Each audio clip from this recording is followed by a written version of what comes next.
Hi, my name is Kerrie Luginbill. I am the Chief Strategy Officer and a partner at OTM. I am here today to talk about how the health of your business depends on your ability to communicate your company's value propositions. In short, how are you solving the problems that your customer has? A value proposition is really a statement that summarizes why a customer should choose your business over another business or why they should go with your business at all. Really, it's about figuring out what the problems are that your customers have and then solving them with a solution that fits and matches their expectations.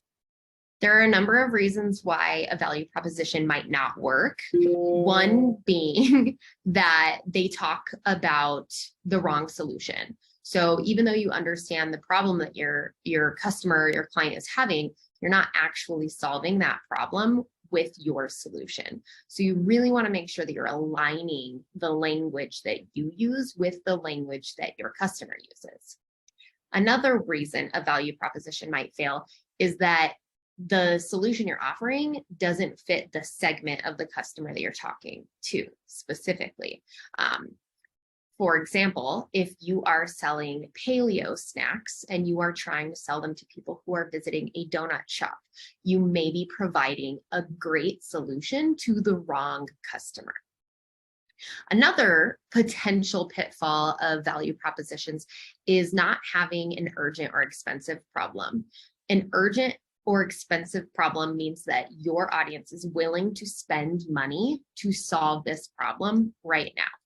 A great example of what this could look like is water. So let's say you sell water. When your audience, your customer is at home, the need to buy a bottle of water is not very urgent and it shouldn't be very expensive.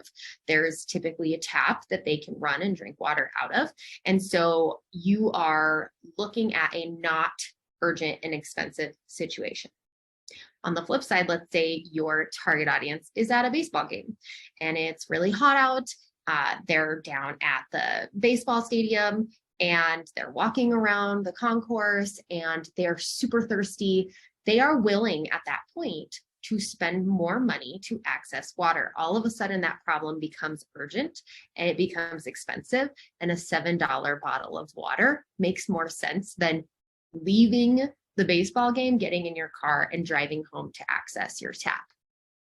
So how do you design a good value proposition? Well, one of the first ways that you can do it is you can think about what you offer as a benefit instead of a feature.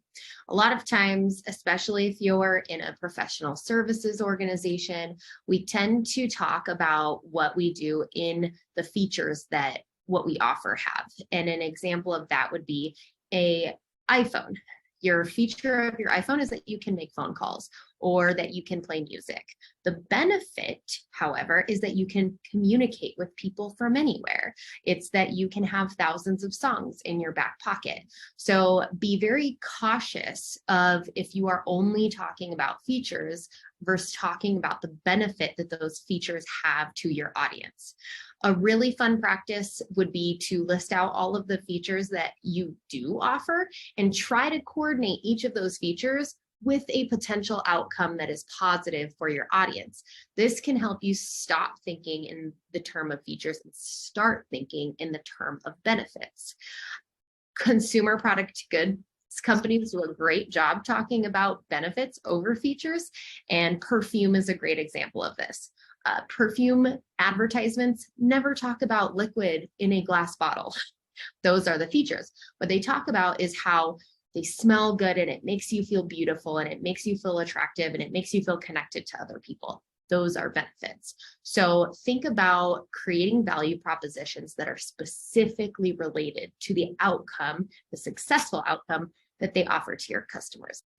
The last piece of advice that I want to share about creating value propositions is thinking about them in the lens of differentiation. So key differentiators are a really important way to make sure that you are separating yourself from your competitors. How are you describing your business in a way that is going to set you apart or make you stand out in the eye of your consumer, your customer.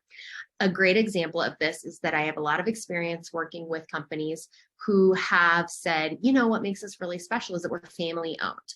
I think that's great. We love family owned businesses. We are a family owned business ourselves. But if all of your competitors are also family owned, it's a value proposition, but it is not a key differentiator. What you want to do is make sure that at least some of your value props are different than your competitors.